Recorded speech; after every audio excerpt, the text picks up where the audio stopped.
Kamusta kayo mga amigo at amiga, and this is the Señorito Jake De Leon, and you are listening to the 123 podcast.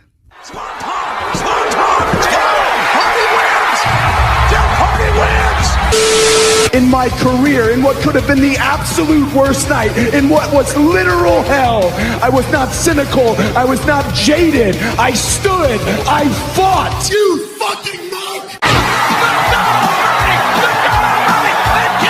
These people, these are all my people because they acknowledge me.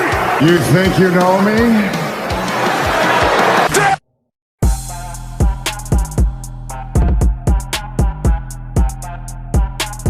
Welcome to the show where we talk anything and everything wrestling. Welcome to the 123 podcast.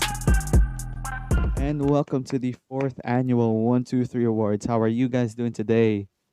Feels good to be back. I mean, I apologize for the lack of content. I know I've been slacking on content lately. Like I've been pulling a Roman Reigns part-time schedule, really. But cut me some slack, guys. I'm at university now. I'm a college student. I'm at university now, and the last few months have been really draining, but overall it's been a lot of fun. I mean, I'm just enjoying my freshman year because I know sophomore year will be just a lot tougher than this year. So yeah, I'm just enjoying my time. So lots of things have been happening really with my personal life this year. But how have you guys been? How has your year been? A really really cool year. It's been a pretty cool year, really, for me. I mean, lots of things have happened over the last year. I mean, I've graduated senior high, and now I'm attending state university with my dream course, which is really cool, really really cool. I mean, I might drop a few hints here and there. I don't know. I may or may not drop a few hints throughout the entirety of this episode, but yeah, all I gotta say is I am now a college student and I'm attending my dream course. So, the last few weeks have been really draining, but still, it's been a lot of fun. I am, like I mentioned in the last episode, I am the happiest that I've ever been this year. And I've just been enjoying the things that I've been experiencing like recently. I'm just really taking the time to just be in that moment. So, overall, this has been a really, really great year, a really growing year for me. This is like a turning year for me, a year full of changes, really. But I'm just ready. Like, I'm just ready to just face those changes head on. So, and in the world of professional wrestling, well, if 2022 wasn't crazy enough, we just got back to back years of fucking insanity. Like, get this. Remember the guy that I've been berating all episode long in last year's 123 Awards? Yeah, that skunk guy. After many, many years of saying that he's not going to return to the WWE, poof, he fucking came back. Randy Orton also came back, which is the return that I'm much more excited because Randy Orton's the guy that really got me into wrestling, really. And when Cody was dropping hints that he'll be returning at War Games, I was like, dude, this is gonna be one hell of a ride. Sign me the fuck up because Randy Orton is coming back, and I sure as hell will watch. Will watch War Games. I mean, lots of things have been happening in professional wrestling, not just in the WWE but also in AEW. They fucking sold out Wembley Stadium, which is still mind blowing to me, but also kind of confusing because I still don't know what the actual attendance number was. Like, it could be 72,000 or 81,000. I don't even know anymore. Like, there's just a lot of source online that I just don't know who to believe. But yeah, I mean, a great, great year for professional wrestling. Lots of big moments really happened this year. Lots of stars were established this year, and wrestling is just at an all-time high, and I'm just so in on whatever's going to happen in the next few years because this is probably the best time to be a wrestling fan. Wrestling is hotter than it's ever been since, I don't know, the Attitude Era, maybe even the Ruthless Aggression Era. But wrestling is hot right now. It's the hottest that it's ever been in such a long time, and I'm just here for it. So there, you guys know the drill. We're going to be looking back at the good, the bad, and the downright ugly of professional wrestling in 2023. And we're going to kick things off with a fan favorite category, which is the OMG Moment of the Year. And the OMG Moment of the Year award for this year goes to Sami Zayn turning on the bloodline. Like, dude, let me tell you this. I can sum up the bloodline storyline this year in just a few words. The bloodline storyline this year reached a whole new stratosphere. Like last year's bloodline storyline was already really good. Like it already gave us lots of great like storytelling moments, like the nuance of storytelling and all that stuff. It already gave us that last year. But trust me when I say that the bloodline storyline became the greatest wrestling storyline of all time this year. And this moment in particular kicked things off for the bloodline storyline because what an amazing moment this was. Like not just for Sami Zayn, but for the entire bloodline storyline. Like we were already like seeing cracks within the bloodline as last year ended. This was the culmination of those months. Like Sammy had to show where his loyalty lied, and it wasn't the bloodline. Like his loyalty still lied to his best friend Kevin Owens, and we got one of the loudest pops. Like not just this year, but ever, ever.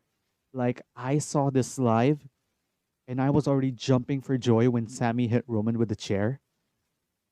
But the crowd reaction is what gave me chills, man. Like even prior to the chair shot, everyone was chanting Sammy, Sammy, Sammy. And once Sammy hit Roman with the chair, the roof just blew off Alamodome. Like it was that loud. Like the crowd just erupted, and that's what ultimately gave me the chills. And the beatdown that preceded that was just, oh my god. I'm getting chills just looking back at it. Plus, you add in the fact that Jey Uso didn't want to join in on the attack. That on itself was just like, oh my god, what are we witnessing? Like, dude, this was just such a magical, magical ending, and I just, it's so good, it's so good. What proceeded after the turn, you know, Elimination Chamber, WrestleMania, and all that stuff, we might touch on those later on, but we wouldn't get those moments if it wasn't for this, for Sammy turning on the bloodline. So there you guys go. First place winner of OMG Moment of the Year goes to Sami Zayn turning on the bloodline. We're moving from one Sami Zayn moment to the other because the second place winner is going to Sami Zayn kicking out of the 1D at WrestleMania 39 Night 1. Let me tell you guys, I saw this match live, and this was probably one of the few times where I found myself really like emotionally invested in a match. Like throughout the match, there were points where I was about to go really emotional. Like not emotional in the sense that oh I'm a cry and stuff. Like I didn't really find myself like crying really during that entire match, but I was at the edge of my seat the entire time. I was legit at the edge of my seat the entire time I was watching the match. Like this moment in particular as well. This moment in particular, like when Jimmy and Jay hit the 1D on Sammy, I was like, oh no, oh no, this is over. Like I, I already had Sammy and KO winning, like heading into the pay per view, but I still was like, oh no, this is bad news. 1D, like the 1D ended things on like the last few Usos matches up until that point. And when I saw Jimmy and Jay hit the 1D on Sammy, I was just like, I had my hand up my head. I was like, "Oh no, this is over. This is fucking over." And when Sammy kicked out of the 1D, I was like, "Oh my god, there's an actual chance that Sammy and KO are winning this." And I was in my room, I was in my desk watching WrestleMania, and I just stood up and I was like, oh my god, they're actually gonna do it. Sammy and KO might win. Dude, it was euphoria. It was literally euphoric. Seeing that moment was just, oh, so euphoric. And plus the ending as well. Like, we're gonna touch on a few stuff from the match later on. But yeah, this moment overall is, whew, an amazing moment. A really, really amazing moment. So there you guys go. Second place winner is going to Sami Zayn kicking out of the 1D. Honorable mention goes to the rated R superstar. Should I still call him Edge? I don't know. I still don't know if I should call him Edge or Adam Copeland. But yeah. Honorable mention goes to the rated R superstar Adam Copeland making his debut for AEW.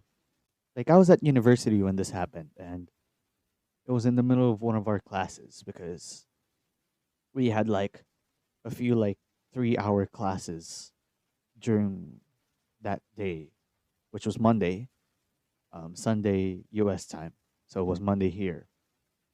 And I was at school. We were in the middle of class and we took like a little break, like a few minutes break, probably like a 5 minute break. I don't know. So I just took my phone. I just took my phone out. And when I looked at the group chat, like our community group chat, like the Facebook group that I'm a part of, which is, you know what, I should put them over real quick. PWPH, led by admin Angela of the MTG Show podcast, best Philippine wrestling community in Facebook. So there. Um, I just saw the group chat, that particular group chat, blow up. Like as soon as I took my phone out and turned on my internet, I just saw the group chat blow up. I was like, oh my god, feature presentation, blah blah blah. There's this muscle card coming in. Who could this be? Edge, blah blah blah. And then when Edge came out, it was just like, you think you know me. I just saw just a bunch of you think you know me chat all over the group chat. And I was like, oh my god, like I was in front of my professor during this time and I really was trying my hardest to not go crazy in front of him because of like someone making a debut for the rival company. But I was just like, oh my god, it actually happened. So right after that class when we were getting lunch, I connected to the internet of the university because they have this like free Wi-Fi service for the students. So I connected to that Wi-Fi, and the first thing that I did was went to Facebook. And oh my god, that was the first thing that popped up on my news feed. And I was just mind blown. I was like, oh my god, it actually happened because I never would have thought that Edge would make a debut this late in his career. Like, the guy's almost 50. And I thought he was gonna, stay a WWE guy until he retires for good.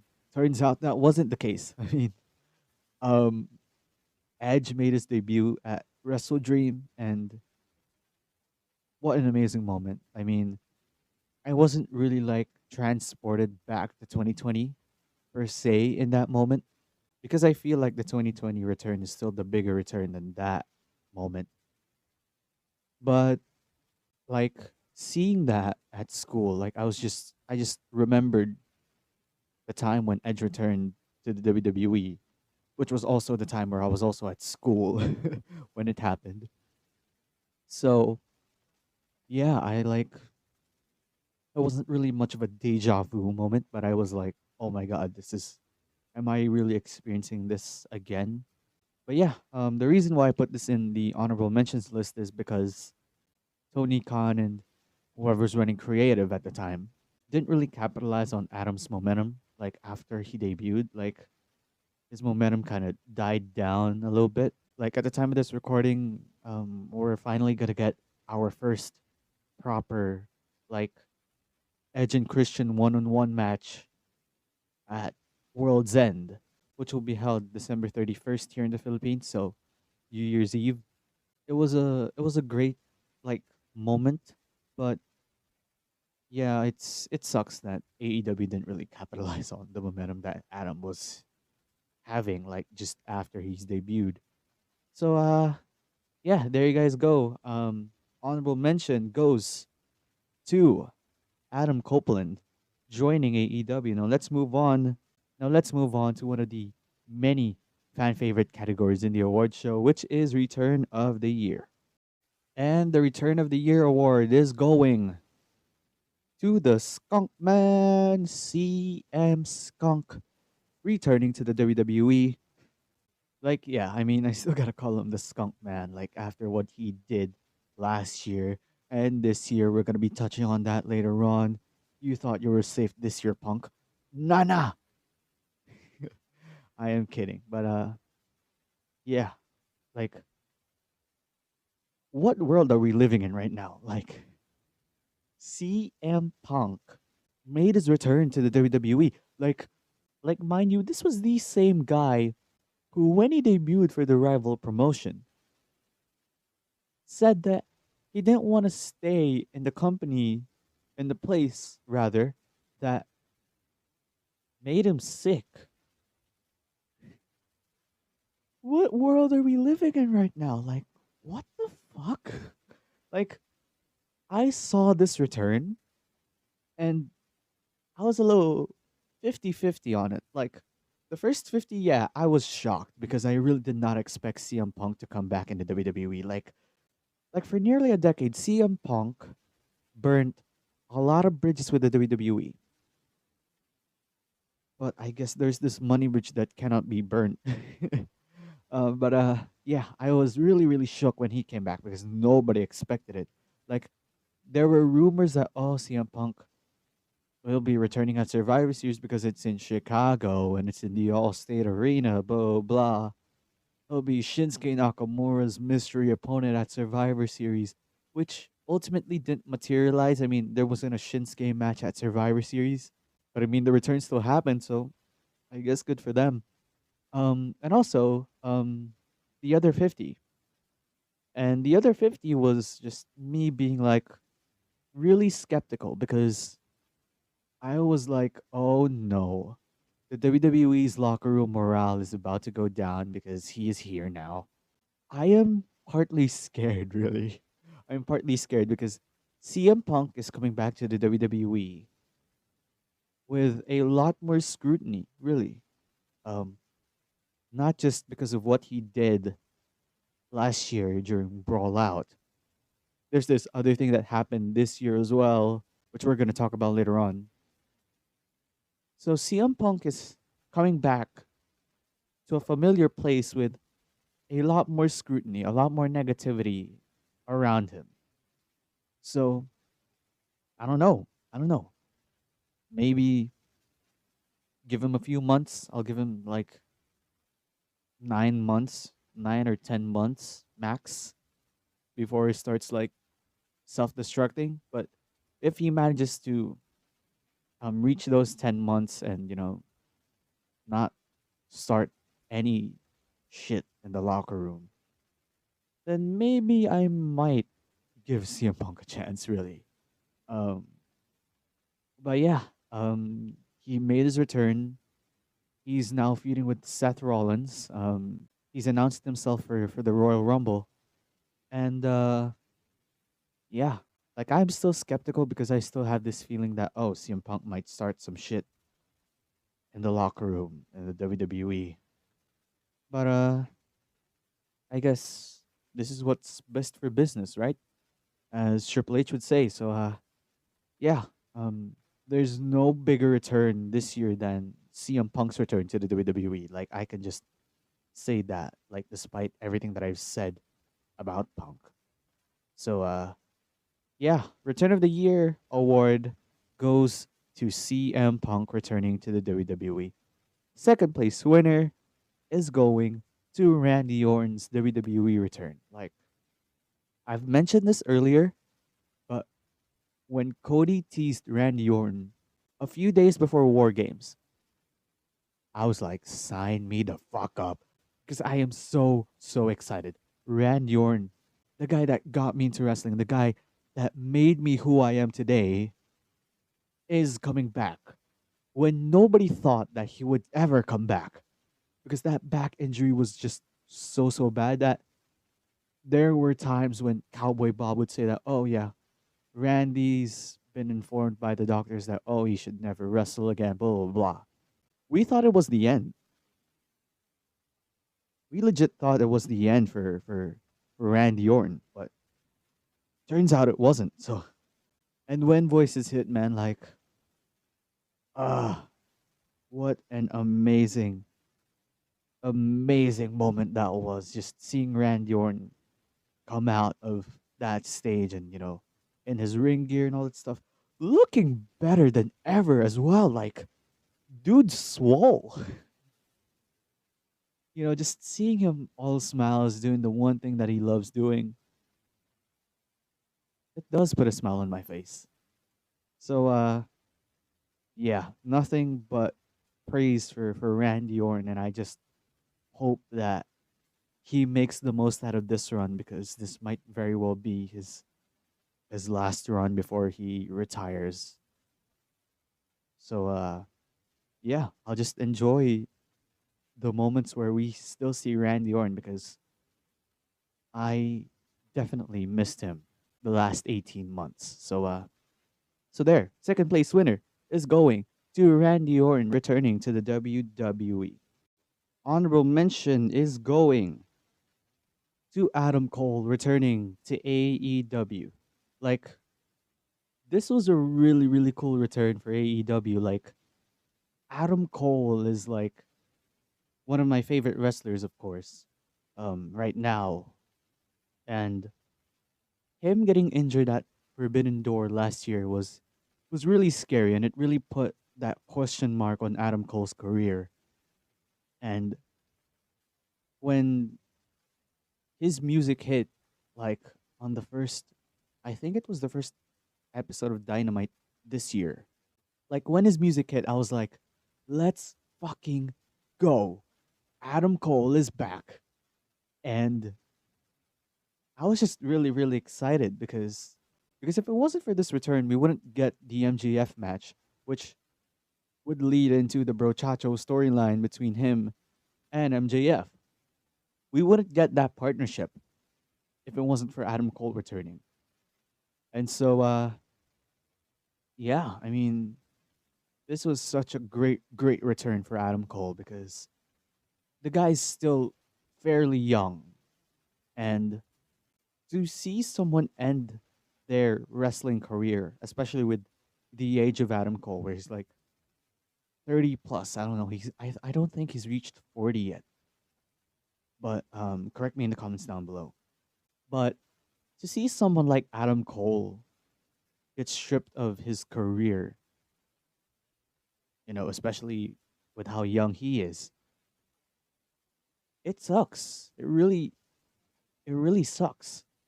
So yeah, to see Adam Cole return, he was all emotional, he was all teary-eyed while making his entrance during that return. But yeah, what a great return for Adam Cole. A big, big return for AEW because if it wasn't for this, we wouldn't get a lot of the storylines that we have right now. So yeah, there you guys go. Those are your winners for Return of the Year. Your winner is CM Punk returning to the WWE. Second place winner goes to Randy Orton returning to the WWE. And the honorable mentions award goes to Adam Cole Baby. So there. Let's move on to the next category, which is the worst moment of the year. We're about to have fun in this category. And the winner for worst moment of the year goes to Jimmy Uso turning on Jay Uso. Now, I'll admit, I was all for this when it first happened. I was like, dude, just let this play out. Like, this is not the worst thing that's happened to the Bloodline storyline. Like, this is just gonna add layers to the storytelling. Like, just let this play out. Like, it's been there in hindsight. Like, oh, Jay was getting all the opportunities while Jimmy's being put to the sidelines, blah, blah, blah. And now it's Jimmy's time to get his opportunities and to be the guy that Jay is. But as the weeks and months go by, oh my god, we legit got the most confusing storytelling that I've ever seen, really, that I've ever seen. Because, get this, let's not even talk about the interference first, like Jimmy turning on Jay. Let's not talk about that first. Let's talk about tribal combat first. First off, that was the most frustrating main event of the year. It was so frustrating because this was made as tribal combat, right? Where it was really, really stressed that there should be no bloodline interference. And lo and behold, what did we got? A fucking 2-on-1 handicap match between Roman and Solo and fucking Jay, bruv. Like, what the fuck?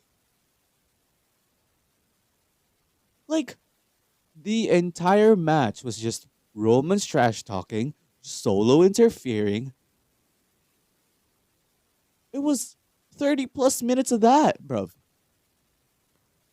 And when the match was starting to pick up, Jay was hitting the splash and stuff. Oh, we might see him as champion and we might see him as tribal chief.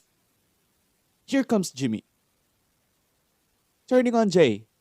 And he was like, oh, I turned on you because I love you, blah, blah, blah. I don't want to see you become tribal chief because I don't want to see you become corrupted like Roman Reigns, blah, blah, blah. And then Jimmy's now here wanting to come back to the bloodline. And he's acting like Roman Reigns, bruv. Like, what? And mind you, Jimmy was the first guy to fucking kick Roman in the face. Like, he was the first guy to turn on Roman Reigns. And now he's doing this, bruv. Like, what? It just doesn't make sense at all. It really, really doesn't. Like, just now looking back at it, this was done just like for the sake of unpredictability and to, oh, give everyone a plot twist. A plot twist in this matter that doesn't even make sense to the storyline. Now, I can talk about how bad this is for fucking hours, bruv. For fucking hours. Because it's just that bad, bruv. Like, I don't want to go on a tirade here. But, yeah, let's just leave it at that. Worst moment of the year is going to fucking Jimmy Uso, wannabe tribal chief, turning on Jay. And also, you know what? I'm just gonna fucking stop it right there because I really don't want to go on a tirade here. Second place winner is going to Brawl In. Yeah. Skunk Man did it again.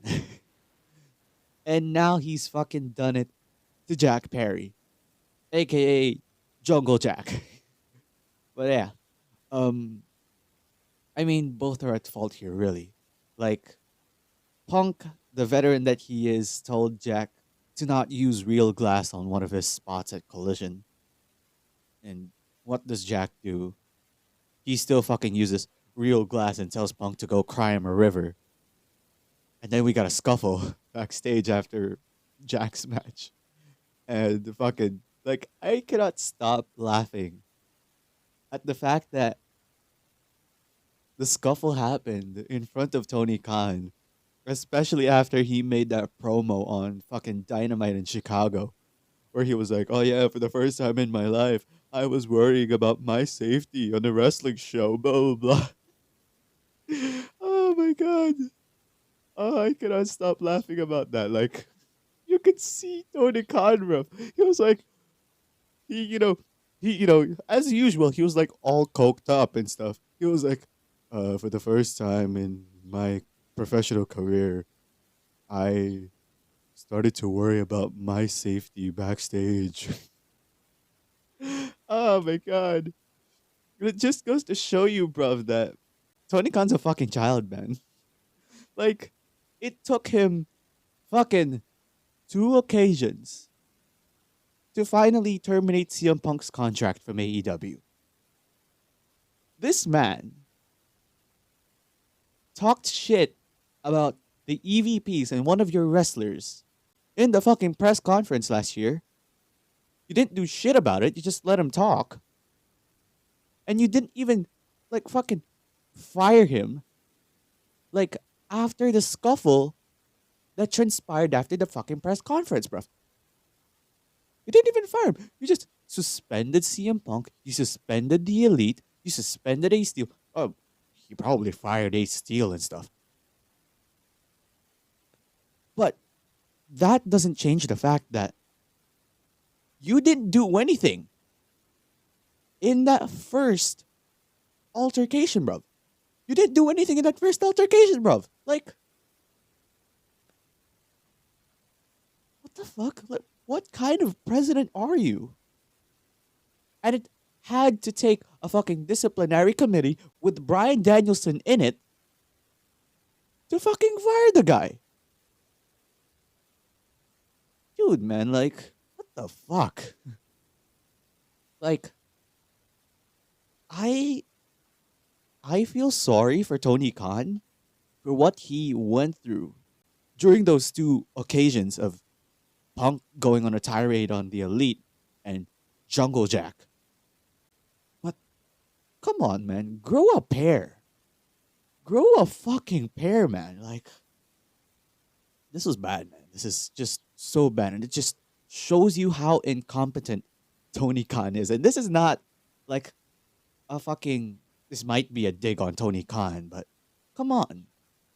You're the fucking president of your own company. This could have been avoided, really, if Tony Khan really just exercised his authority. And also CM Punk not being a fragile son of a bitch. And also Jack Perry as well, if he actually followed what Punk said. Instead of like, oh, go cry me a river, blah, blah, blah. This could have been avoided, really. Like, this could have been really avoided if all 3 parties were like, we're thinking straight, bro. I mean, I put it in second place because this led to CM Punk coming back to WWE and stuff, which is probably the biggest return in the last decade and stuff. But it still doesn't change the fact that Tony Coke doesn't have a pair. So there you guys go. Second place winner for worst moment of the year is going to Brawl In. We went from Brawl Out last year to Brawl In. From the outside looking in, bruv. Like, this was bad. Honorable mention goes to the entire episode of Raw after WrestleMania 39. Like, what was this shit show, man? Like, what was this shit show? This was so bad. Like, I was really excited to see the Raw after WrestleMania 39 because WrestleMania was a really good show. Like, night 1 was perfect. Night 2, despite the fact that it couldn't keep up to what the first night put on, it was still pretty good for what it was. So WrestleMania overall was a really good show. Definitely one of my most favorite WrestleManias in recent memory. But what the fuck is this shit show, man? Like, oh, Roman comes out, Cody comes out, Brock comes out, we have a tag team match. And that was good and all. But as the show progressed, we got some of the worst stuff that I've seen all year long. Seth was about to cut a promo and then Vince had to fucking rewrite the segment. And we come back from commercial break it was still Seth doing his pose and letting the crowd sing. He didn't even say a fucking word, bruv. And that main event as well. I mean, it led to Brock versus Cody and stuff, but come on, it was really, really messy. It was real messy. Like, I couldn't even fathom how messy it was. So yeah, let's just not talk about that entire thing, really. So there you guys go. Winner for worst moment of the year. I am sorry if I went on a little bit of a tirade with this category. But we're coming back to the positive categories, guys. So yeah, there you guys go. Worst moment of the year. Winner is Jimmy turning on Jay. Second place winner is going to Brawl in Tony Coke. And also, honorable mention is going to Raw after WrestleMania 39. And let's move on to the best moment of the year. Yeah. And the winner for best moment of the year goes to Sami Zayn and Kevin Owens, winning the Raw and SmackDown tag team titles at WrestleMania 39 Night 1. This was just such a feel-good moment. Like, this was just really good. Like, I cannot explain to you that how emotionally invested I was throughout the entire match, and to see Sammy and KO finally win the tag team titles in the main event of WrestleMania. What an amazing moment, man. What an amazing moment. And yeah, I mean, we're going to touch on this later on, which already probably gives you guys an idea on what the best match of the year is. So yeah, such a feel-good moment. I almost teared up. I really almost teared up the entire match. But yeah, there you guys go. Best moment of the year is going to Sami Zayn and Kevin Owens, winning the undisputed tag team titles at WrestleMania 39 Night 1. Second place winner is going to LA Knight. Yeah. And his promo with everyone in the Money in the Bank ladder match. Dude, this was such an amazing promo, man. Like, this was the promo where I was like, oh, dude, LA Knight is being given the fucking world. like, even before this promo, I was already rooting for LA Knight. I was like, dude, give LA Knight a fucking push because the man deserves it. After being a failed modeling agency manager to now being back as LA Knight, he had a feud with Bray Wyatt, which, looking back at it, was kind of didn't really hit. But yeah, we're gonna talk about Bray Wyatt later on. But still, a big feud for LA Knight. And after that feud, it made us think, oh, what's next for LA Knight? Is he gonna be put into the main event because of the amazing work that he's put on against Bray in their feud? Nothing. He wasn't at WrestleMania. Backlash, he wasn't there. Night of Champions wasn't there. Everyone kept chanting LA Knight during the entire show. Even in the press conference before the show, everyone was chanting LA Knight, LA Knight. He wasn't there. He was in attendance, but he wasn't in the card. And so everyone just started like, oh, yeah, let's start the yeah movement. And I was a part of that movement. And when he was announced to be a part of the Money in the Bank ladder match, I was like, dude, give him the fucking briefcase, man. Like, give him the fucking briefcase. Of course he didn't get the briefcase, but that promo that he cut when Logan Paul announced himself as part of the Money in the Bank ladder match, dude, good shit, man. Good shit. Really legitimized LA Knight as this top contender in the WWE.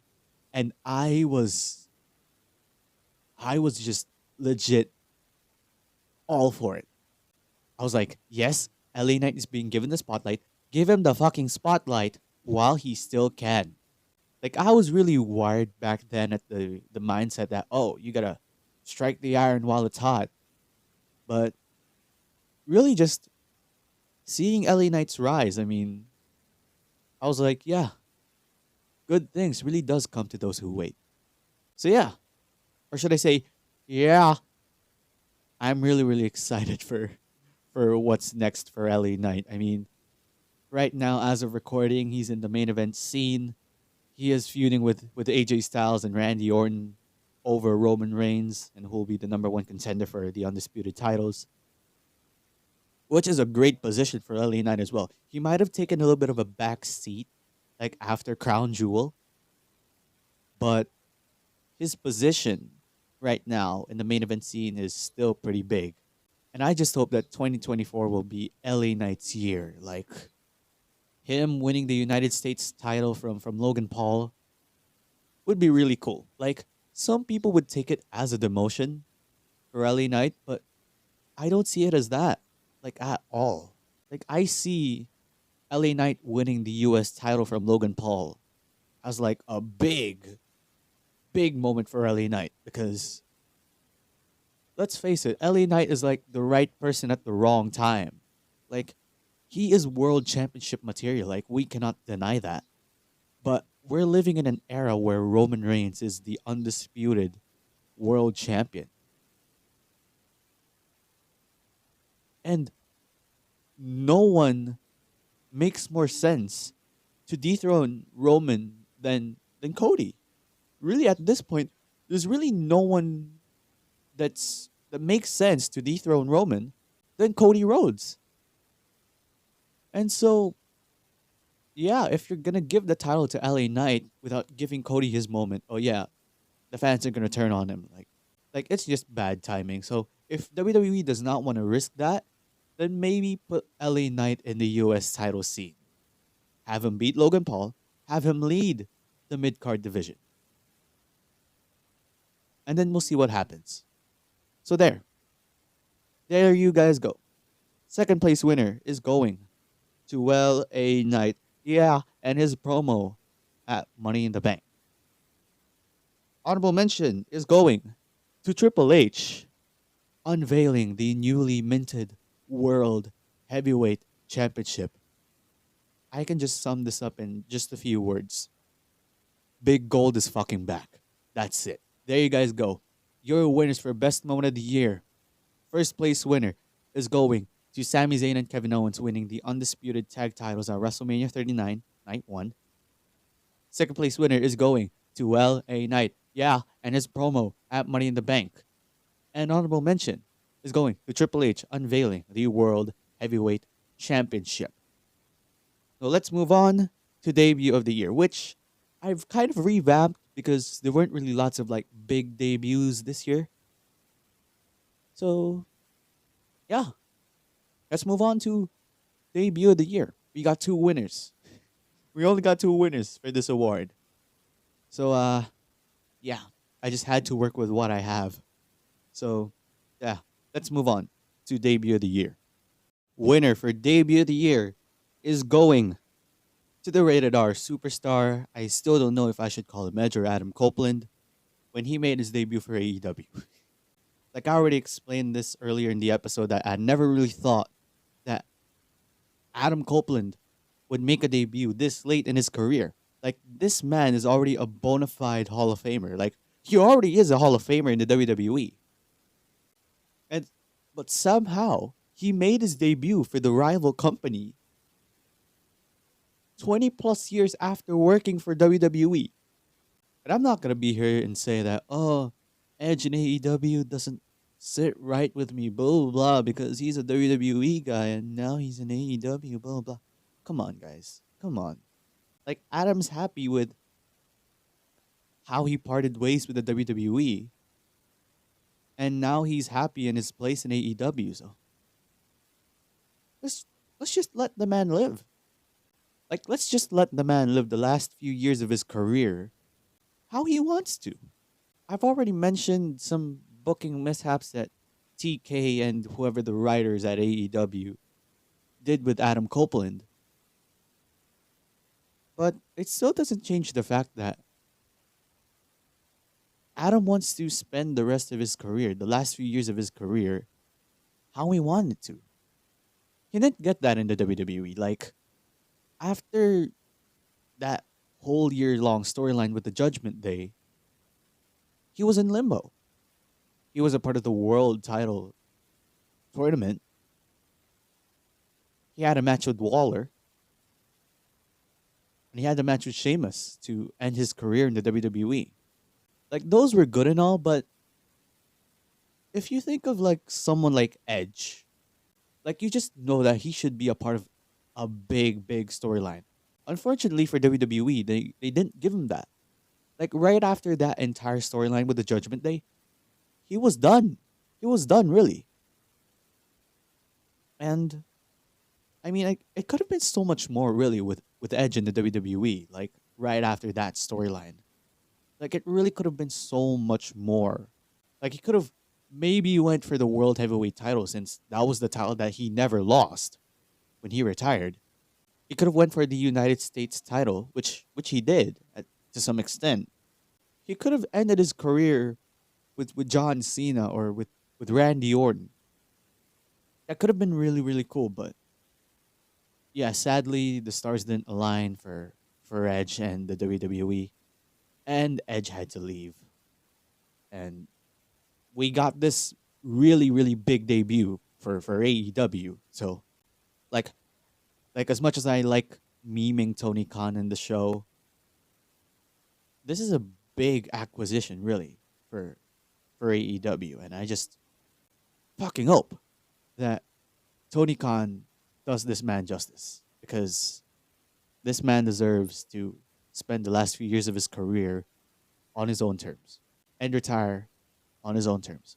So there you guys go. Winner for debut of the year is going to Adam Copeland, debuting for AEW. We're moving straight to the honorable mentions because, like I said, we didn't really get a lot of big debuts this year. So, honorable mention is going to the CEO, Mercedes Moné, making her debut at New Japan's Wrestle Kingdom 17. A big, big debut for women's wrestling, really. Because, as we all know, Sasha Banks and Naomi walked out of WWE last year. And boom, January 4th, Wrestle Kingdom. Kairi Sane just retained her women's title. And out comes Mercedes Moné. Makes a, no pun intended, a statement on Kairi Sane and sets her sights on the women's title. This was a really big debut, a really, really big debut. But the reason why I put this in the honorable mentions tier is that I know that New Japan still had that strict rule of like, oh, no yelling at their wrestling shows and stuff. Like, I get it. It's respect. It's culture. It's really, really about culture. And I respect that. But that deserved a much bigger pop, man. Like, it could have been it could have been one of the biggest, like, debuts in Puro-Res history. Like, if we just had that pop. But we didn't. Plus, the execution of whatever that move's called, I don't even remember what it's called, where Kyrie kind of messed it up and like, I don't really know, man. Like, that was a little bit botchy as well. So, yeah. But overall, a big, big debut for the women's division in New Japan and for Japanese wrestling, really, because Sasha Banks has really made a name for herself. Like, being a part of the Four Horsewomen and for winning multiple women's titles in the WWE. And she left, really. She left. And I understand why she left because of, creative differences. Might be creative differences. We'll never know because Mercedes does not want to reveal it. But yeah, she left WWE. She made her debut for New Japan, and she legitimized the entire women's division there. Like, they have a stacked women's division there. They have Mercedes Moné. They had Kairi Sane. They have Julia. Yeah, I know who Julia is. I know. To some extent, really. So please don't come after me with questions like, oh, who did Yappy? By the way, shout out to Yappy, a Filipino Joshi wrestler. Shout out to you. So please don't come after me with questions like, oh, who did Yappy face at this Ice Ribbon show? Blah, blah, blah. Like, I know a few Joshi wrestlers to some extent, so please, I'm a casual when it comes to Joshi wrestling. So, yeah, I just know that the roster was stacked. Well, like, Joshi wrestling as a whole at the time was really stacked. Like, you had Julia, Kazumi, and Mercedes Monet, Kairi Sane. Everyone was there. It was already a really stacked roster as well, and Mercedes just added to that list. And yeah, I also put her in the honorable mentions list because, well, she's injured, and we didn't really see more of her this year because she's injured. So yeah, could have been second place if she wasn't injured. Like, we could have gotten rid overall of the honorable mentions tier overall in this category, but yeah, I mean, that's what happens really. So there you guys go. Honorable mention is going to Mercedes Monet making her debut at Wrestle Kingdom 17. So there you guys go. Winner is Adam Copeland making his debut at AEW Wrestle Dream. And honorable mention is going to Mercedes Monet making her debut at Wrestle Kingdom 17. So let's move on to the feud of the year. And the winner for feud of the year goes to Sami Zayn versus the Bloodline. Who? This entire storyline, man, like, we already got amazing storytelling. Like I mentioned earlier in the episode, we already got great bits of storytelling last year with Sami Zayn finally proving his loyalty to the Bloodline. And now that Sami turned on Roman and the entire Bloodline, we got more. We really got more. I thought we wouldn't be able to get more from this, but we did. We actually did. Like, after Sami turned on the Bloodline, we got Elimination Chamber in that amazing main event. It was an emotionally charged main event, and I was just so happy to see Sami finally get that spotlight, like, on his own, like, finally getting himself a world title match. Like, I didn't really care about the results of the match. Like, I knew Roman was gonna win. Like, there was no way in hell that Sami would have won that.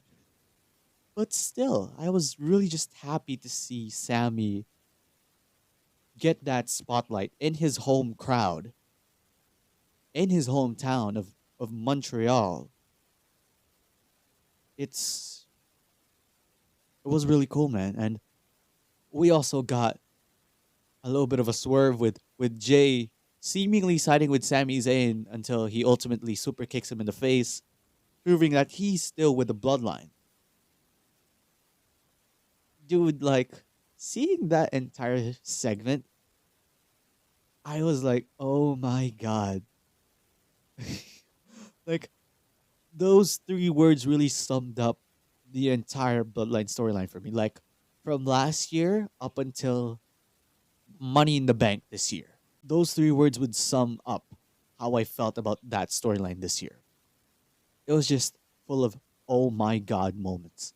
And then we saw Sami reunite with Kevin Owens and challenge the Usos for the undisputed titles at WrestleMania 39. And we got that moment of, just Sami and KO winning the titles in the main event of WrestleMania 39. Whew. What an amazing storyline this was. So there you guys go. Story of the year is going to Sami Zayn versus the Bloodline.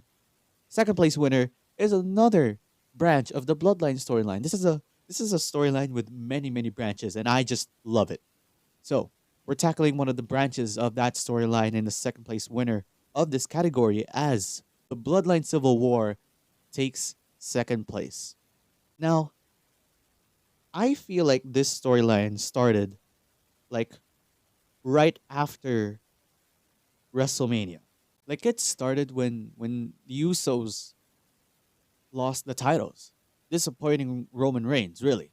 Like, that was the true start of the Bloodline Civil War. It wasn't like, oh, back in 2020. Like, I still feel like that entire storyline started like right after WrestleMania. And we kind of saw Roman trying to take the Usos out, just letting Solo do things and stuff. Because he's disappointed with the Usos losing the titles and stuff, which is really cool. Like we already expected that to happen. But then you add in the element of Jimmy growing more and more tired of how Roman treated them, you know, because Roman treated them as like, oh, his lackeys. And Jimmy had all the right to be tired. And then we got that moment. The super kick heard around the world. Jimmy super kicking Roman 2 times at Night of Champions. That was a really, really good moment. Like, I remember seeing it. Like, this is right after I went to church because Night of Champions aired here in the Philippines during the midnight. And so I wasn't able to watch the entire pay-per-view because I had to go to church and I had to sleep early. So I came back home after church. I saw this and I just gasped. I was like, oh my God.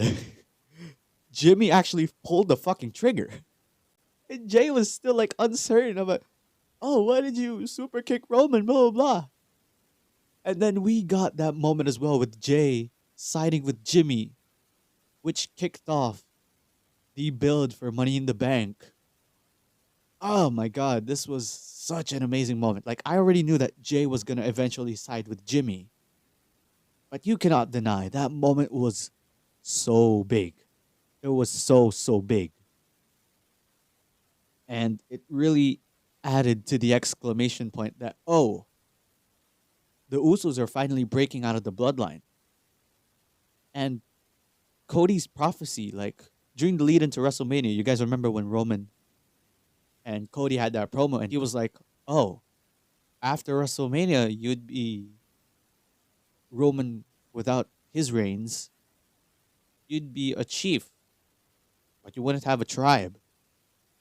Like, for a few months, that prophecy came true.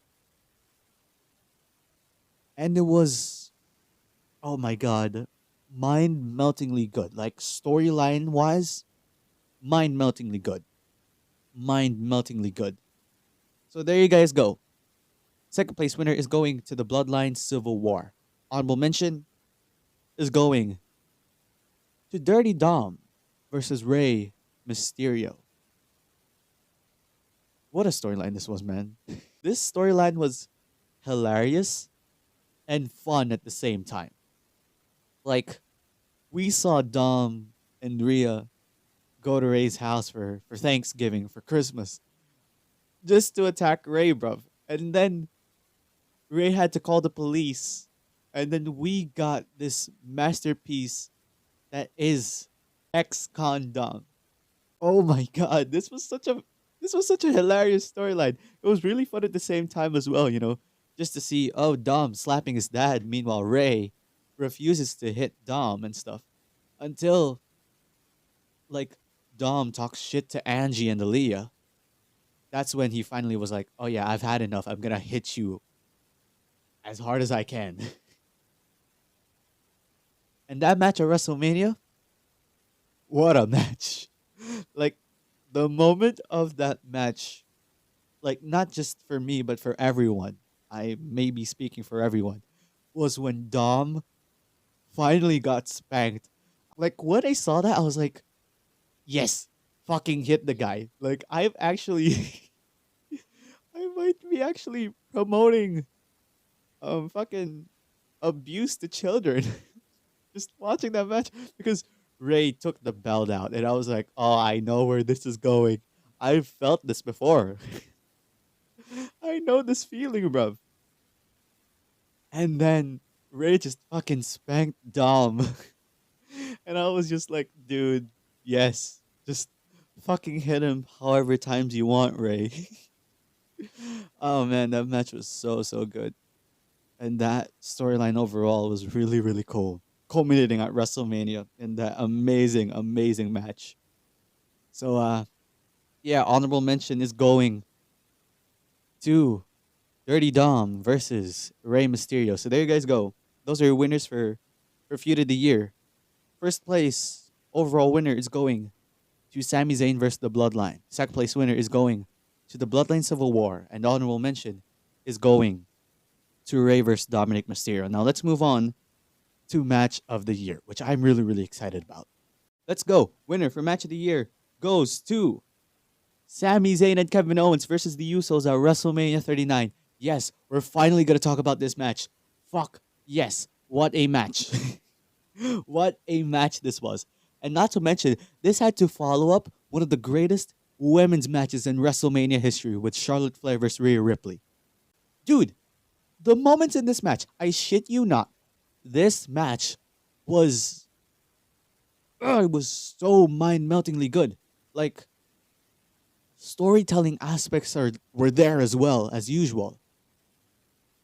And, dude, that moment when Sammy kicked out of the 1D just served as that crescendo for the entire storyline. And, dude, like, I remember we were nearing the closing moments of the match. Like, I just had this sense that, oh, this is it. This is where KO and Sammy are actually going to win it. And so what I did was I took my phone out. I recorded the moment itself. I didn't even record myself. I took a video of the moment where the 3 haluva kicks started. I took a video of that. And I was like, you know what? I don't care if I fucking cry or if I fucking jump all over the room because I was at my desk when I was watching WrestleMania. Like, I don't even care if I cry, if I jump all over the room. I'm going to take a video of this moment. This will be immortalized. This will be immortalized. And fucking hell, this was beautiful, man. The most beautiful ending that I've seen all year long. Oh my god, and I even sent that video to my friend. That friend that I mentioned in the Business is Booming episode, that last episode of the show. Yeah, I sent that to her. And I was like, I was so emotionally invested in this match.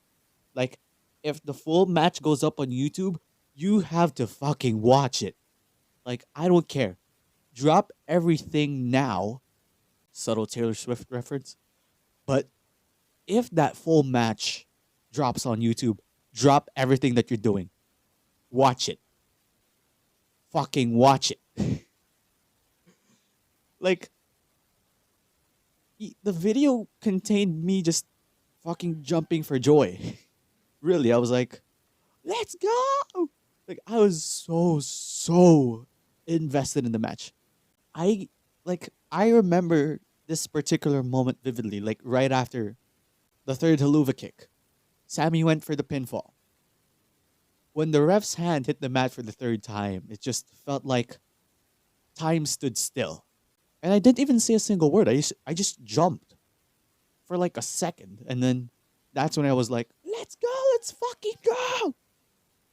Oh my god, this match, man. Like if you had to watch one match this year, this is it. This is fucking it. So there you guys go. Match of the year is going to WrestleMania 39 Night 1's main event. Kevin Owens and Sami Zayn versus the Usos for the undisputed tag team titles. Second place winner is going to Bad Bunny versus Damian Priest at Backlash. From the entrance itself, let's talk about the entrance first. Bad Bunny's entrance, best entrance all year long. That's it. He had pyro and all that shit. He bought a cart full of weapons during his entrance. And the icing on the cake was the Puerto Rican crowd singing Chambea. Fuck me. Like, I showed this to my friend, that same friend, when we came back to school. Because it was Sunday when Backlash aired here in the Philippines. And so Monday we had classes. And I was like, you've got to check this out. And I was like, so you know who Bad Bunny is? And she was like, I do. Like, who doesn't know Bad Bunny? I was like, oh, you do know Bad Bunny. I was like, I did not expect her to know Bad Bunny because I thought she was like the type of person who would listen to like um Phoebe Bridgers and all that stuff. You know, Phoebe Bridgers. She'd listen to La Vie en Rose by Emily Watts and all that stuff. So I was like, yeah, I do not expect her to know who Bad Bunny is. But she was like, yeah, I do know who Bad Bunny is. Who doesn't know who Bad Bunny is? I was like, oh, okay. Well, he had a wrestling match yesterday at Backlash. I showed her the entrance, and she was like, oh my God. The crowd was so loud. And she couldn't help but just smile, really. She was like I pointed the speaker of my phone to her ears, and I played the entrance, and she was like, oh my God, the crowd is so loud. And I was like, this is not only because Bad Bunny's well known worldwide, but this was also his hometown crowd. This was Puerto Rico. And Bad Bunny is a Latin American singer. And so like this is essentially like his home crowd. And she was like, really? Really? Well, that makes sense because like the crowd knew every single word to Chambea. And I just couldn't help but bop my head when I first saw that entrance. I was like, dude, this is electric. The crowd's electric. And I just loved the crowd. Like that match really should have main evented Backlash. Like it really shouldn't have been Cody and Brock in the main event. It should have been this match. But anyways, let's talk about the match. I can sum this match up in a few words. An overbooked classic. And I'm not using the term overbooked in a negative connotation. I'm not using it in that manner. Like I'm not using it in that manner. I'm using it in a positive connotation because this gave us some amazing, amazing moments. Damon Priest doing the Falcon Arrow on Bad Bunny through a fucking table, which I did not expect. Because I was like, oh yeah, Bad Bunny, yeah, he loves the business, but he cannot afford to go through a table. Like, the guy might have a concert the next day. Like, he just couldn't do it. But then, boom, he was on the receiving end of that table bump. And then we got Carlito returning, bruv. Savio Vega, yeah, he was already announced. But fucking Carlito got a bigger pop, an Austin level pop in Puerto Rico when he returned. I was shook when he returned. I was like, oh my God, Carlito? Oh my God, this was just such a good match, man. It was such a good match. The result as well, like Bad Bunny winning over Damian Priest. Ah, good shit, man, good shit. Props to Damian Priest for carrying Bad Bunny throughout that entire classic. So good, man. It was really, really good. So there you guys go. Second place winner is going to Bad Bunny versus Damian Priest at Backlash 2023.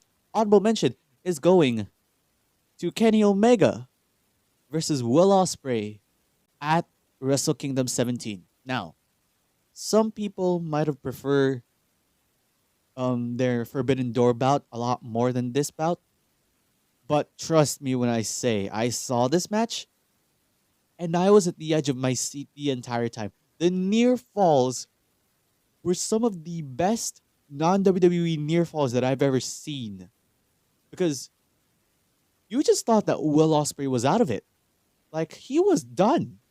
Like throughout the later half of the match, he was just done. He was just done. Like he couldn't get up. Kenny kept punishing Will Ospreay. And he fucking kicks out. This was such a cool match, man. Like match wise, yeah, maybe I prefer this more than the Forbidden Door bout. But story wise, yeah, I prefer the Forbidden Door match a lot more. This is kind of like the case of Shawn Michaels and The Undertaker when they had those two WrestleMania matches. So there, I mean, I loved the match. Like, I consulted admin Angelo, good friend of mine, host of MTG Show podcast. Go listen to that podcast. I consulted him and he was like, "Yeah, I prefer the Forbidden Door match a lot more than the Wrestle Kingdom match." But then I was like, "Yeah, I prefer this a lot more than the Forbidden Door match." Yeah, personal preference, I guess. So there you guys go. I prefer the Wrestle Kingdom match a lot more, like wrestling wise, but storyline wise, yeah. Yeah, Forbidden Door match is a lot better. But that doesn't change the fact that I love the Wrestle Kingdom match a lot more. So there you guys go. Honorable mention is going to Kenny Omega versus Will Ospreay at Wrestle Kingdom 17, which is, by the way, the first Wrestle Kingdom winner of this awards show. So there you guys go. Making history in the awards show. 4 years in. So there you guys go. Winners for match of the year. Overall winner is going to Kevin Owens and Sami Zayn versus the Usos at WrestleMania 39. Second place winner is going to Bad Bunny versus Damian Priest at Backlash. And honorable mention is going to Kenny Omega versus Will Ospreay at Wrestle Kingdom 17. Let's move on to the best show of the year. And the winner for best show of the year is not a WrestleMania. Because the winner for best show of the year is going to Survivor Series War Games 2023. Like, what a show this was, man. From top to bottom. This was a great, great show. This might be recency bias, but from top to bottom, the matches in this show were so, so good. The women's War Games match, probably my second favorite women's War Games match of all time, just behind the 2019 War Games match. Because this match was really, really cool, man. This was really cool. The spots were amazing. Io Sky doing Io Sky things. Charlotte Flair doing Charlotte Flair things. You gotta give props to the women involved in this match, guys. Like, this was a great match. Though, the result might be debatable because I really thought that Damage Control should have gotten the win. But seeing that match live, I was like, you know what? I don't care about the result. This was a good match. A really good War Games match. And this will definitely be my second favorite War Games match because my favorite women's War Games match is still the 2019 edition. So there. And then The Miz and Gunta had to follow this up. Dude, what a match, man. Like, this was a great precursor to their Monday Night Raw match. And it might not be as good as that match, but this was, like I said, a great precursor to what we got at Monday Night Raw. Really, really good shit, man. Like, probably one of the best matches of the Miz's career. That's it. And one of the many great matches in Gunta's career. Like, when you want to have a classic, just add Gunta into the match. Like, he could have a match with a broomstick, and he could have a banger. Like, that's how good Gunta is. So yeah, that match was good. Santos Escobar versus Dragon Lee, though it was a match made a day before the show, it was still pretty cool. It was still pretty cool. Zoe Stark versus Mami, pretty cool match as well. Really cool match. Like, I just, like, I already knew that Mami was winning this, Rhea was gonna win this, but I think Zoe put up a pretty good fight with Rhea. So yeah, that was good. And then the men's War Games match. What an amazing match that was. Randy Orton's return definitely defined the entire match. But overall, the match was really, really good. And it really was the definitive end to the fucking many, many nights of Judgment Day interrupting Jey Uso, Seth Rollins, Cody Rhodes on Monday Night Raw. Like, it finally ended, bro. Like, thank God. And also, the Skunk Man returning. I mean, that was probably just a bonus, really. I just think it was a bonus for how great the show was. Like, the show, with or without CM Punk returning, was already really good. But then you add him returning. I mean, it was a bonus. It was really a bonus. So there you guys go. First place winner is going to Survivor Series War Games 2023. Second place winner is going to WrestleMania 39. This breaks the streak, man. WrestleMania is now at second place after 3 years of, was it 3 or 2 years? I think it was 2 years. After 2 years of winning Show of the Year, it's now in second place, guys. WrestleMania 39, definitely one of the best WrestleManias in recent memory. Night one, like I said, was perfect. The tag team showcase match between the men's tag teams. I did not expect that to be a banger. But it was. It was. It really was. And it really made for a great, great night. It really, the matches in night one really made for a really great night. Also, Logan Paul versus Seth Rollins. Like, that was a great match as well. KSI fucking making an appearance under the Prime mascot, man. Like when the guy in the mascot took off the mask, I legit just yelled, KSI? Because I recognized the bandana. The first thing that I saw was the bandana. And then the camera zoomed in, and I was like, oh my god, it's KSI. It's fucking KSI in fucking WWE. And then he went through the table, man. It was so good, man. That match was an unsung classic in night one. Yeah. Night one overall was perfect. Perfect. Night two, I don't know. I don't know about that. I mean, it was pretty cool. It was pretty cool. But not night one good. That's what I gotta say. The main event as well, Cody versus Roman. I mean, I knew that Roman was winning. I mean, I initially predicted that Cody was winning, but then as the build progressed, I was like, yeah, Roman might win this. I don't know. Like, he might take the win because Cody didn't really go through a lot of hurdles or hoops to get to Roman and WrestleMania. So there, I was like, yeah, Roman might win. And he indeed won, which still kind of stung, but I was like, yeah, right call. So there you guys go. WrestleMania 39 takes the second place spot. Honorable mention is going to All In 2023. Yeah, I'm not just going to talk shit about AEW. Like, come on, guys. I'm not that big of a WWE mark. Like, I got to give props to AEW with this show as well because first off, they fucking sold out Wembley Stadium, which is already a big feat, especially for a wrestling show. Especially for AEW too, because WWE, they did sold out Wembley Stadium as well. And that was 1992. And a long time has passed since then. AEW is still a fairly new company. And they sold out Wembley Stadium. A big, big feat for AEW. The matches in there were really good as well. Of course, the fucking real glass match was on the kickoff show. And then the main show kicked off with the Skunk Man as the real, quote unquote, real AEW champion, taking on Samoa Joe in a really cool match as well.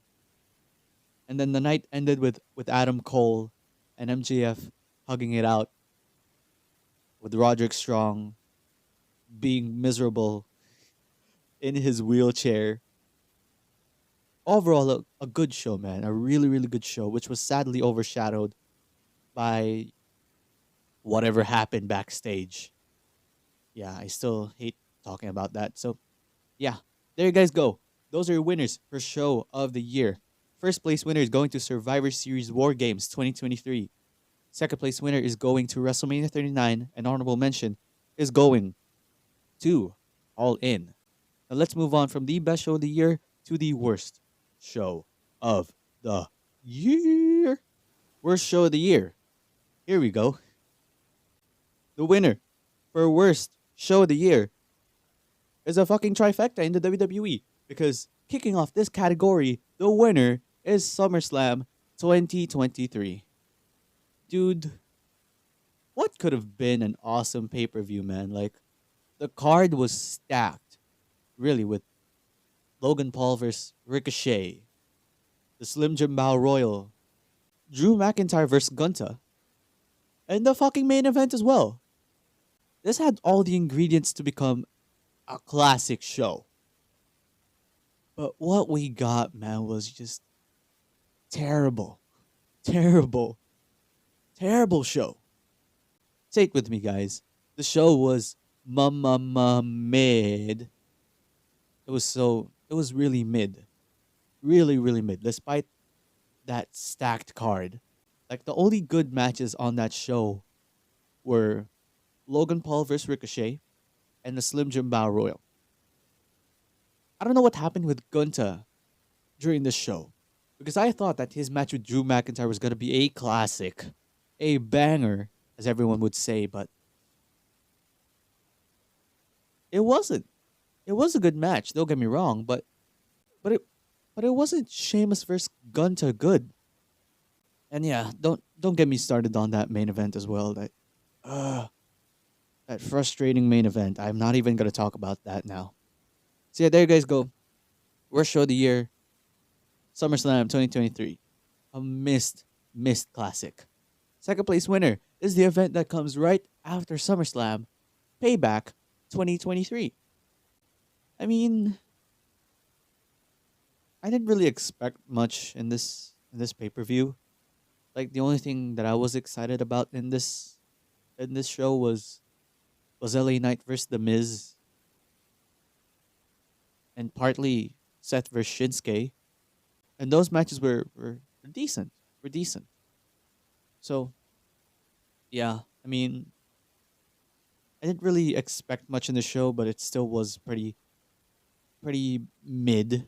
So yeah, there you guys go.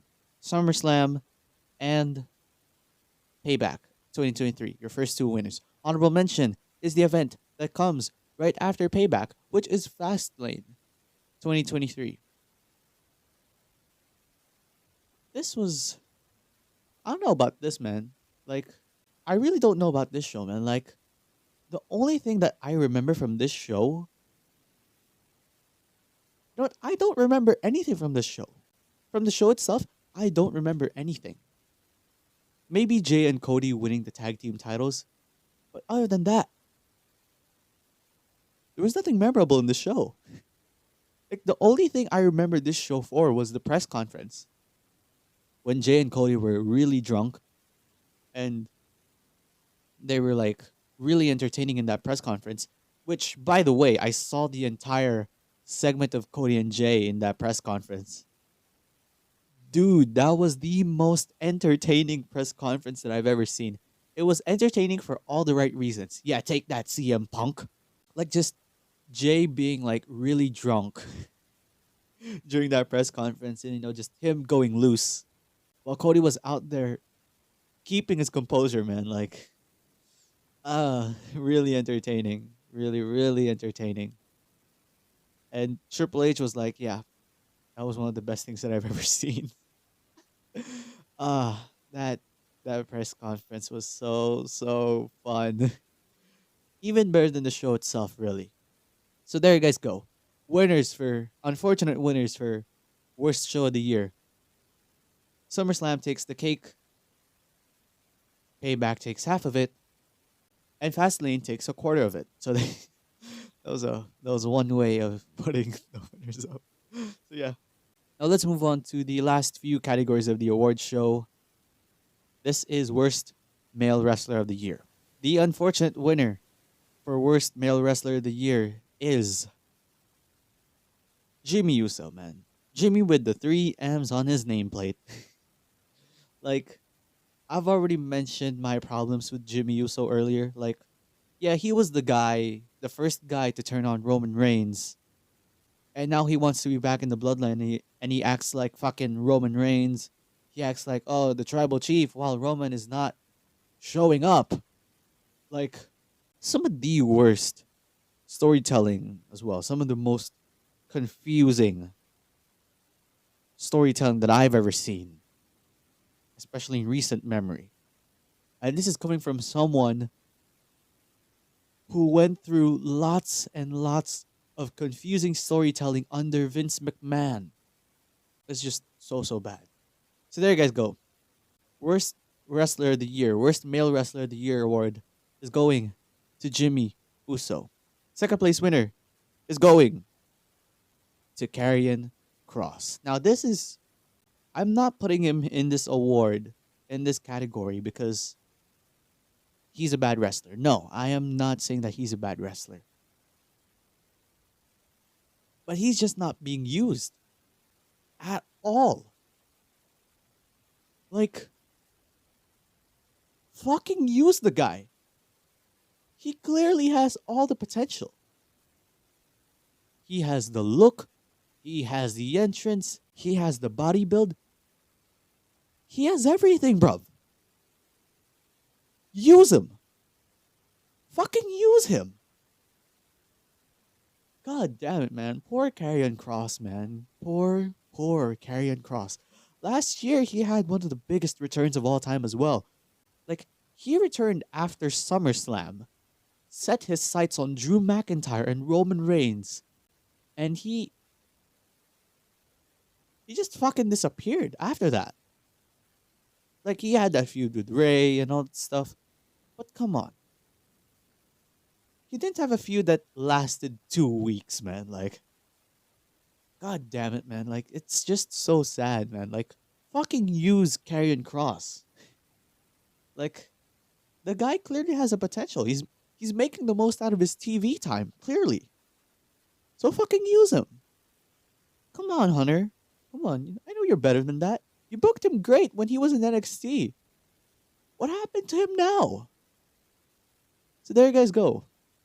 Second place winner. The unfortunate winner for second place is going to Karrion Kross. Honorable mention is going to Gable Steveson. Come on, like, you built him up as the next Kurt Angle. Oh yeah, he's an Olympic gold medalist. He was even drafted to Raw back in 2021. He didn't show up.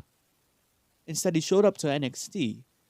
And he had that feud with Corbin, which wasn't really a great feud to start with. But I think for Gable Steveson, kind of the perfect feud, because Corbin was being booed out of the building everywhere he went. But everyone fucking cheered for Corbin. Everyone was like, let's go, Corbin. And the wrestling skills clearly doesn't show, man. Like, you're telling me that this was a guy who trained for more than 2 years prior to his debut. And all he did was fucking belly-to-belly suplex in the ring, belly-to-belly suplex on the outside, through the barricade. Come on. This was everything that Kurt Angle wasn't. Come on, guys. Like, you went from being the most overhyped Olympic gold medalist, being billed as the next Kurt Angle, being shoved down our throats, and you're gonna show us that? Like, come on. Like, plus the allegations as well, like the various allegations against Gable Steveson really gave us a sour taste in our mouths when we talk about Gable Steveson. So, unfortunate for the young guy, but yeah, he's got to do better than that. So, there you guys go. Worst male wrestlers of the year. Winner is going to Jimmy Uso. Second place winner is going to poor Karrion Kross.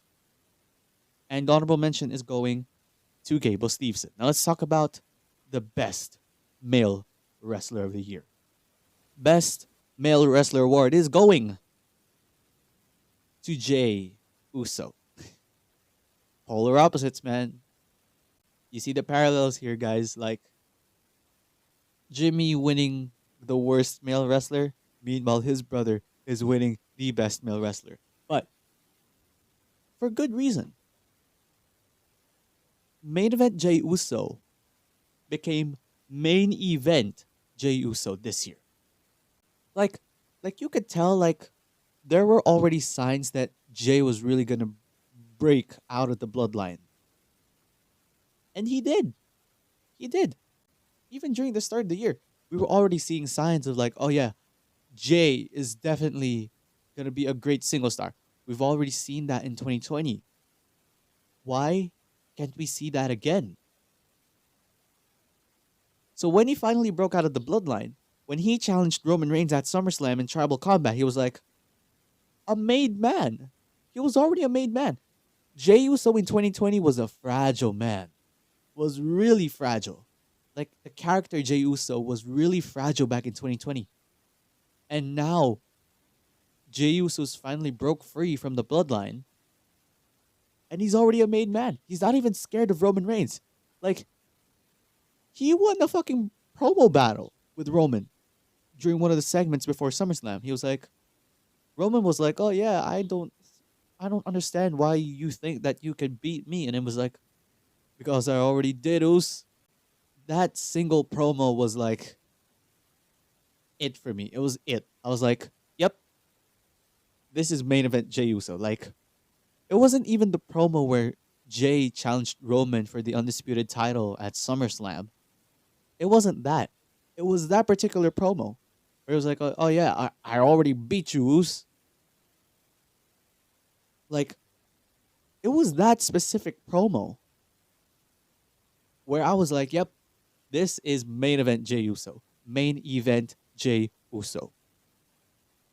And there, they had that frustrating main event at SummerSlam. And then he left the WWE for 2 weeks until Cody Rhodes brought him back to Monday Night Raw. And then that's where he really flourished as a single star. He is now a fucking world title competitor. Like, if you were to tell me 10 years ago that Jey Uso would be competing for a world title, I probably would have told you which one of them. Because back then I couldn't identify who's who between the Usos. But now, how the turntables, man. Like, Jay has really broken out of the tag team wrestling shell. He's now a really bona fide main event star, and I'm really, really happy for Jay, man. Like, the success that he's gotten, like, really, really fun to see. Like, you just love to see it, really. So there you guys go. Winner for Best Male Wrestler of the Year is going to Main Event Jey Uso. Second place winner is going to his former tag team partner, his still current Us, the American Nightmare, Cody Rhodes. Now, I would have put him as the winner in this category if it wasn't for how he was built. Like, during WrestleMania, like I've mentioned, he didn't really go through hoops and hurdles and all that stuff. But I mean, he deserved the main event. It was just that missing element of like, oh, Cody going through a lot of obstacles and hurdles to finally get to Roman. Like, for us to gain sympathy over Cody and for us to root him more to win the title at WrestleMania. We didn't get that. I mean, he still did well at WrestleMania. But, yeah, he just didn't have that factor of like, oh, he went through a lot of hurdles just to get to this moment. We didn't get that. And that's really that's where it really kind of affected like how I see Cody and stuff. And he had that feud with Brock, which on paper sounds really cool because, you know, Brock Lesnar, he has amazing feuds with guys of the size of Cody Rhodes, like Eddie Guerrero, matches with AJ Styles, with Daniel Bryan, with Rey Mysterio even. But it didn't really live up to my standards, really. Especially for a Brock Lesnar versus a small guy storyline. Because like I mentioned, he had that feud with Eddie Guerrero, which was a masterpiece. He had matches with AJ Styles, Daniel Bryan. He had a feud with Rey Mysterio, which were all amazing. I didn't see that in that feud. Well, they had that trilogy and stuff. Cody won the first match, Brock won the other, And in the rubber match, Cody finally beats Brock Lesnar. And I mean, that is kind of like one of the hurdles that Cody now has gotten through, which is really cool because we're finally getting that kind of hurdle element leading to WrestleMania 40 and that inevitable rematch between him and Roman Reigns. We also saw him win the undisputed titles. The undisputed tag team titles, not the undisputed titles. Ha ha ha! Cody, cry. No, I'm kidding. Yeah, he won the undisputed tag titles with Jay, which lasted a week. Kind of forgettable. Right now, still in a big spot. Still in like the top spot on Raw as one of their top guys. And yeah, I don't see him winning the Royal Rumble next year. Um, that probably might be going to CM Skunk. Um, but I mean, if he actually wins, if Punk actually wins, then he might choose Seth, and then Cody can move over to SmackDown and challenge Roman Reigns for that rematch. So yeah, I mean, if ever the rematch happens, which I know it will, I just hope that the build will be so much better than this year's. Like this year's build was already pretty big, but it should be a lot better next year, man. Like I mentioned, we gotta add in that hurdle element in Cody. And I hope that next year when we finally get the build to that match, we finally get that element. Because we've been getting it since after WrestleMania with Brock, with the Judgment Day. I don't know if the Judgment Day was that big of a hurdle for Cody. But please, just make him a likable babyface. Yes, he is a likable babyface, but you gotta add that sympathy, really. You gotta add in that sympathy for us to like root for him a lot more. And with rumors that yeah, Roman might retain and break Hogan's record, I don't know. I really don't know. But I hope that Cody finally wins it because fuck me, this title reign is going stale, especially with Roman not showing up. Come on. Please, pull the fucking trigger on Cody. So there you guys go. Second place winner is going to the American Nightmare, Cody Rhodes. Honorable mention is a fucking triple tie. I forgot that I did this. So yeah, honorable mention is a triple tie, which consists of first, Swerve Strickland. I hope he wins the title next year. He became a star like right after his match with Hangman Adam Page at WrestleDream. Like I saw the match like once I got home. And I can definitely say that he became a star that night. He became a much bigger star in that Texas death match at Full Gear. Like that match was fucking brutal. Hangman drinking his blood, like I was like, dude, that's fucking messed up. But I love it. Like especially with how brutal that match was. It was really, really good. And I can definitely say like after that match, yeah, Swerve definitely deserves to win the title by next year. So there. That's the first guy in the triple tie. The second guy who's a part of the triple tie is the ring general, Gunta. Yep. No introductions needed for this lad. The longest reigning intercontinental champion of all time has given us a bunch of bangers with the likes of Sheamus and Drew McIntyre, Chad Gable, The Miz, everyone. And he's just done a lot of things this year, and I really just couldn't help but recognize him and put him here. And that's why we got a fucking however many tie we got in this award show. And lastly, the third guy in this triple tie is Trick Williams. Trick Williams in NXT. Yes, I am watching NXT. I do not watch it a lot, but I've seen a few clips and I've seen how over Trick Williams is. Like, dude, he is really starting to break free from Carmelo Hayes, man. Like, he's really becoming that likable babyface. He's got an awesome theme song. He's got the look. He's got the skills. He's got everything. The way NXT is presenting Trick Williams, especially with the theme song, the chant, the Booker T ad libs. Like, the way NXT presents Trick Williams, awesome stuff, man. Awesome, awesome stuff. So yeah, I really cannot wait to see his feud, his inevitable feud with Carmelo Hayes. Because that'll definitely be a Ciampa Gargano level rivalry in the new era of NXT, which I'm really, really excited. So there you guys go. First triple tie in award show history. So there you guys go. Winners for Best Male Wrestler of the Year. Winner is going to main event Jey Uso. Second place is going to the American Nightmare Cody Rhodes. Honorable mention, a triple tie between Swerve Strickland, Gunta, and Trick Williams. Let's move on to the last two categories of the award show. We're going to kick things off with the Worst Female Wrestler of the Year. Worst Female Wrestler Award is going to fucking Ronda Rousey.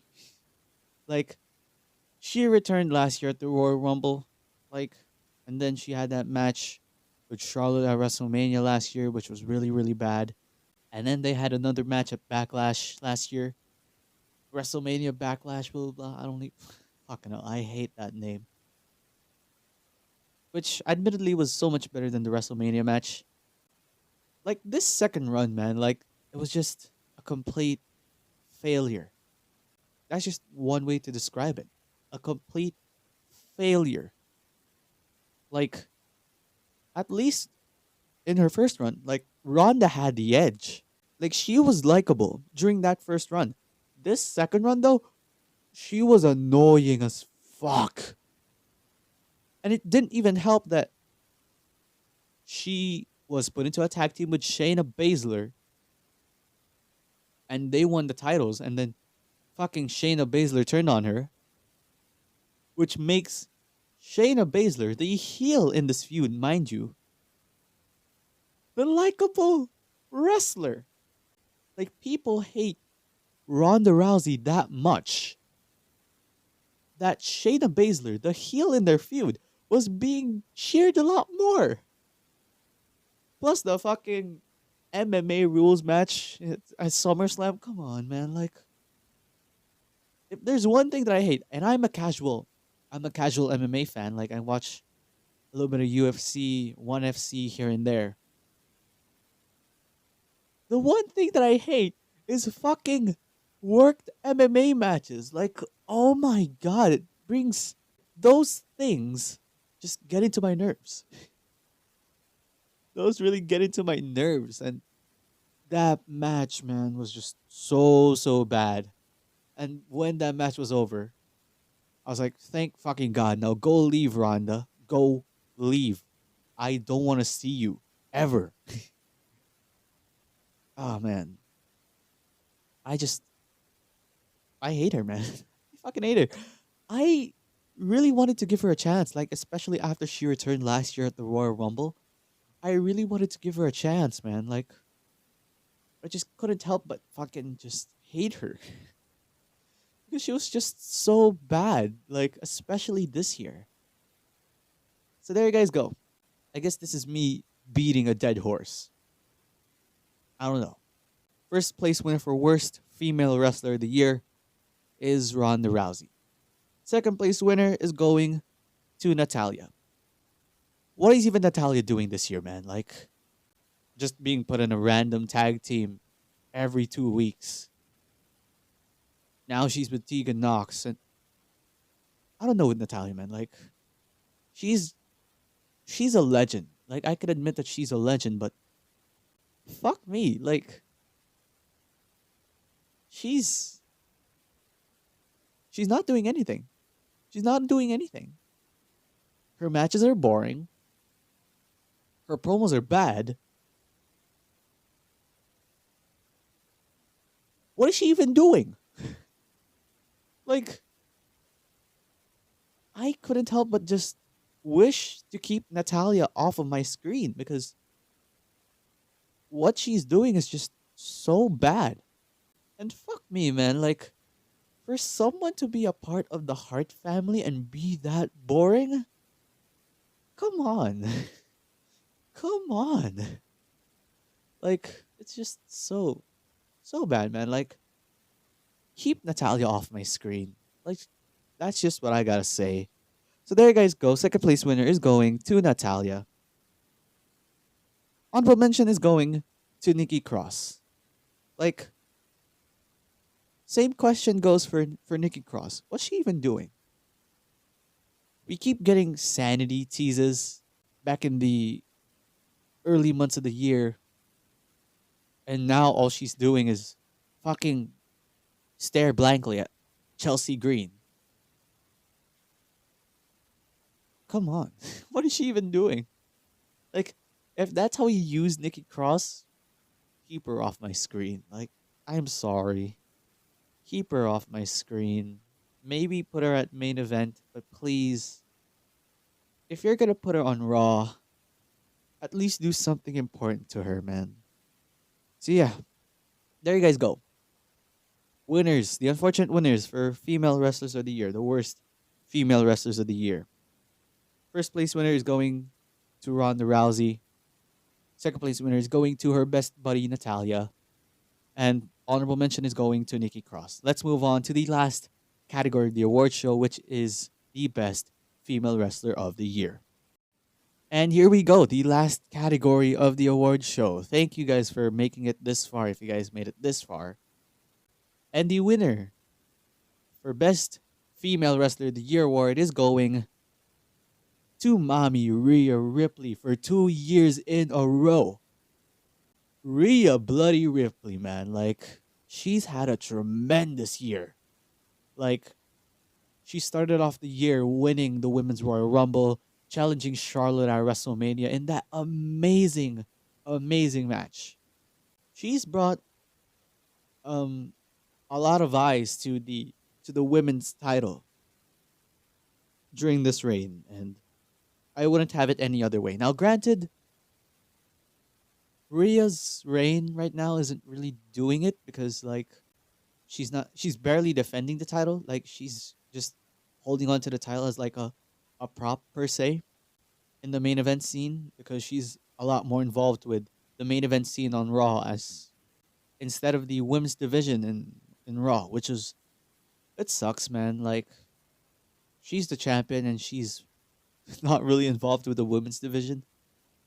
So, yeah, that's kind of like the downside. But overall, Rhea has been really, really entertaining this year, and I cannot wait to see more of Mommy's domination in 2024. She might lose the title to Becky Lynch because, I don't know, I feel like WWE is building towards that. They've been keeping Rhea Ripley and Becky Lynch away from each other so much that Becky had to go down to NXT and win the NXT women's title from Tiffany Stratton. And yeah, I mean, I feel like Rhea's gonna lose it to Becky, but other than that, I cannot wait to see more of World Mommy domination. So there you guys go. Winner for Best Female Wrestler of the Year is going to Rhea Bloody Ripley. Second place winner is going to Tiffany Stratton. Tiffany Stratton, man, like, she's improved over the last 3 years. Like, she was a gymnast and all that stuff, so she kind of has the head start really in wrestling because the agility that comes with gymnastics can also be applied with wrestling. And man, Tiffany Stratton, from being like this doll-like wrestler who we didn't really believe could be champion down the road, now she's a star. All thanks to Becky Lynch. Like, they had 2 matches that really solidified Tiffany Stratton for everyone.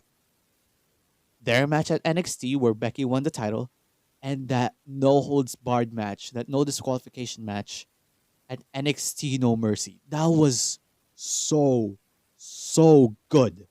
And it really made a star out of Tiffany Stratton, and she deserves everything, man. She deserves all the love that she's getting right now because she's just so good. So there you guys go. Second place winner for best female wrestler is going to Tiffany Stratton. And honorable mention is going, I'm going to put it this way: chin up, tits out, watch for the shoe. Because Timeless Tony Storm is the honorable mention for best female wrestler of the year. The way that Tony Storm reinvented herself in AEW, amazing, amazing. From one of Soraya's lackeys in The Outcast, which admittedly wasn't really doing great. Like, I had a lot of like expectations for The Outcast with Soraya, but it didn't really materialize a lot. But right after that, the way that Tony Storm reinvented herself as like this Marilyn Monroe esque character from like the 1930s, entertaining stuff, especially those segments. So good. And now she's gonna have a match with Riho at World's End for the women's title. I cannot wait to see that match. Really, I really cannot wait. Like, that's one of like the few matches that I'm looking forward to see at World's End. But yeah, I mean, overall, like Tony Storm started the year off as like Soraya's lackey in The Outcast, and not really doing a lot of stuff, to now being one of the key female wrestlers in the women's division in AEW. So there you guys go. Those are your winners for best female wrestler of the year. Overall winner is going to Mommy Rhea Ripley. Second place winner is going to Tiffany Stratton. And honorable mention is going to Timeless Tony Storm. And that concludes the 4th annual 123 Awards. Yes. Yeah. I'm really, really excited for what next year holds. As cliche as it sounds, I am really, really excited for what 2024 holds. I cannot wait to see professional wrestling become the greatest that it's ever been in such a long time in 2024, because from what we saw in the last 2 years, it's got all the ingredients to achieve just that. I am really, really excited, guys. I also want to talk about Bray Wyatt in this episode too. Last year's return for Bray, like I've mentioned in the squash match episode, is one of the most euphoric things that I've ever seen in wrestling. And even before then, I was really a big Bray Wyatt fan. Like when he was a part of the Wyatt family and when he became the Fiend. And when he returned last year, like I mentioned, it was one of the most euphoric things that I've ever seen, especially considering that it happened during my birthday. And whatever happened this year with him and LA Knight, like that feud, which, as I mentioned earlier, didn't really hit. But it was still like a show of creativity.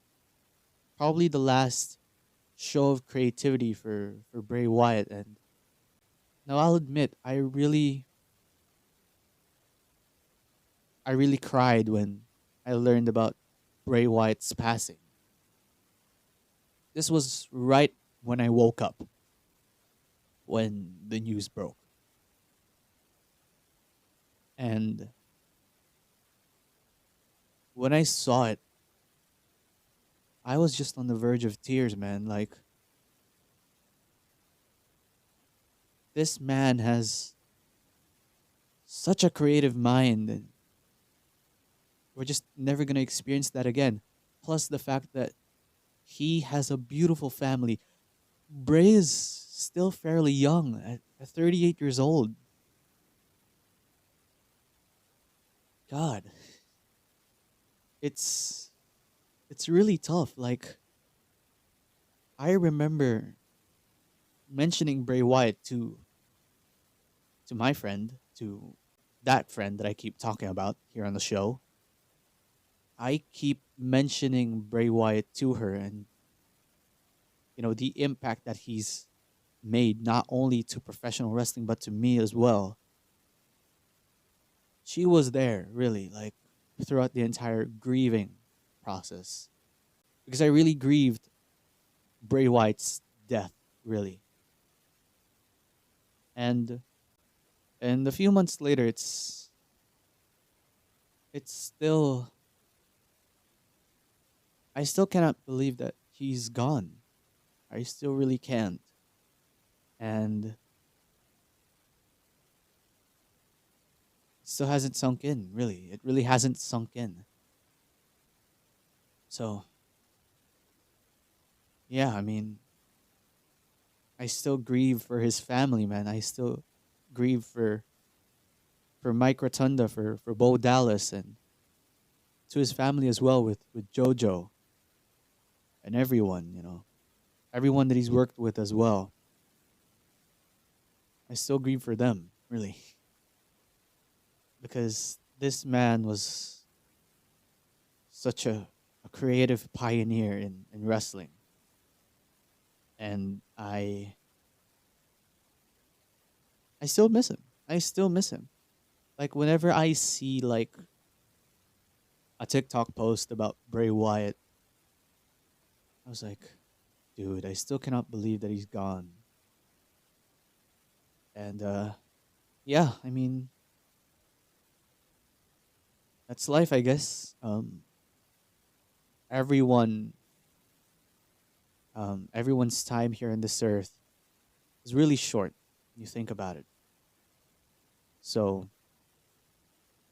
as we close out this episode and this year, make sure you guys go tell your family and your loved ones that you love them while you can. Because it's too late when they're gone and haven't told them a word. It's too late. So there you guys go. That's a little Bray Wyatt tribute here in the awards show. And I thank you guys for this year. I cannot wait to see what happens with the show next year. I know I haven't been putting out a lot of content, really.